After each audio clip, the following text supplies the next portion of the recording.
A. Touring in different countries. If our professor of country X visits a museum of another country, then it will increase country X export. The effects on net export will be positive as country X export is increasing because net export is calculated as export minus import. B. The magnitude of import and export paid on movie. If people of country Y flock to see movie on country X, then it will increase the export of country X because movie is exported from country X to country Y. Net export of country X will be positive, indicating an increase in its import. C. Buying goods from other countries. If individual of country X buy Volvo, which is not manufactured in the country, then it will increase country X import because Volvo is being imported from the country Y. The effect of this increase in import net export will be negative, indicating a decline in the net export of country X. D. Selling of textbook. If country Y sells textbook of country X in their own country, then it will increase country X export as country X goods is in the demand of country Y, which makes it necessary for the country Y to export from country X. Thus, the net export will be positive, indicating an increase in export of country X. A. Shop of different country. If an individual country Y sells his product as one of the centers in country X, then it will increase the country X import. The impact on the net export will be negative because an increase in an import of the country X indicates a decline in the net export.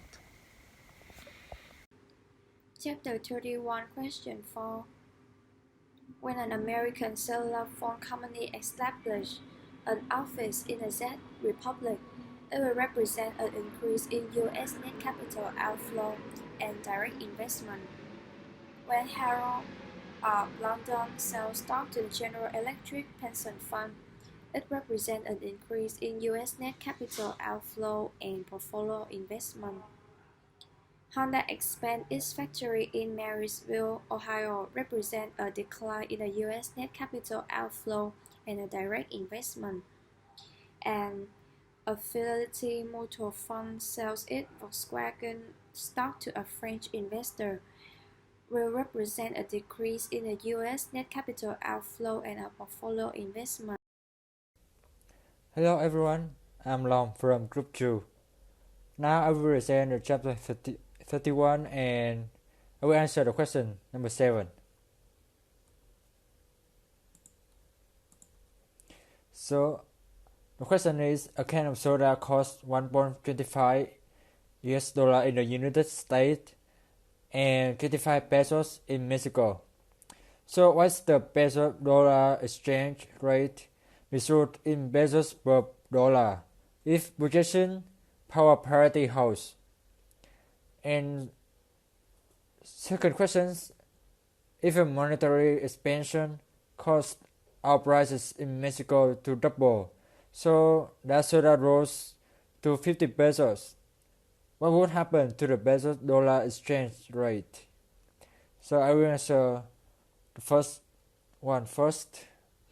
So what is the peso dollar exchange rate? So we have the formula that we can calculate the peso dollar exchange. So it would be it would be 20 pesos per dollar is the peso dollar exchange rate. So this is how to calculate. We take 25 pesos divide by $1.25. So it would be 20 pesos per dollar. And the question number 2, if a monetary expansion caused our prices in Mexico to double, so that soda rose to 50 pesos. So that means the exchange rate between the peso dollar exchange rate will also double. So it would be 40 pesos per dollar. So that's all my part. Thank you for listening.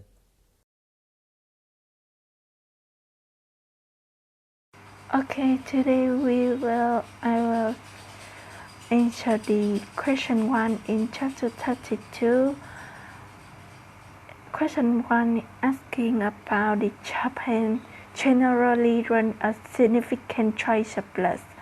Do you think this is most related to high foreign demand for Japanese goods, low Japanese demand for foreign goods, a high Japanese saving rate relative to Japanese investment, or structural barrier against import into Japan? Explain your answer. My answer is Japan usually runs a trade surplus because of Japan's high saving rate relative to its domestic investment. The result is a high net capital inflow. Commensurate with high net export, resulting in a trade surplus. Other possibility: high foreign demand for Japanese goods, low Japanese demand for foreign goods, and structural barrier against import into Japan will affect the real exchange rate, but not a trade surplus. Hello everyone, my name is Thanh Lam, and today I will present question 2 of chapter 32 of Principle of Economy. And the question is, suppose that Congress is considering an investment tax credit would subsidize this domestic investment.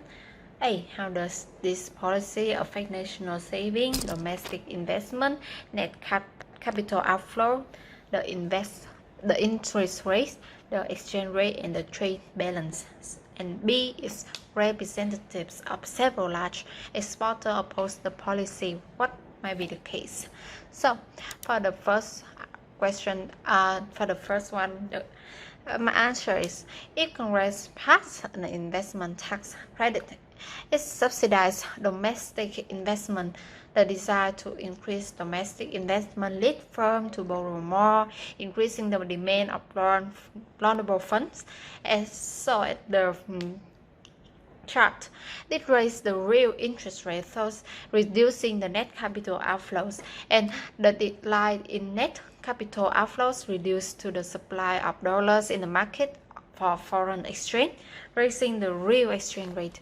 The trade balance moved toward deficit because the net capital outflow, hence net export, is lower.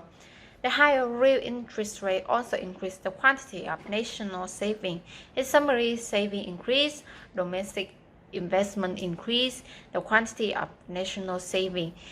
The domestic investment increased, net capital outflow declines, the real interest rate increased, the real exchange rate increased, and the trade balance moved toward a deficit. For the second question, so my answer will be an appreciation of rise in the real exchange rate reduce export. It makes it harder for the U.S. exporter to compete in other countries and easier for other countries to sell goods in the U.S. market. Hence, the further is implied by the strongest. So that's all my answer. Thank you for listening.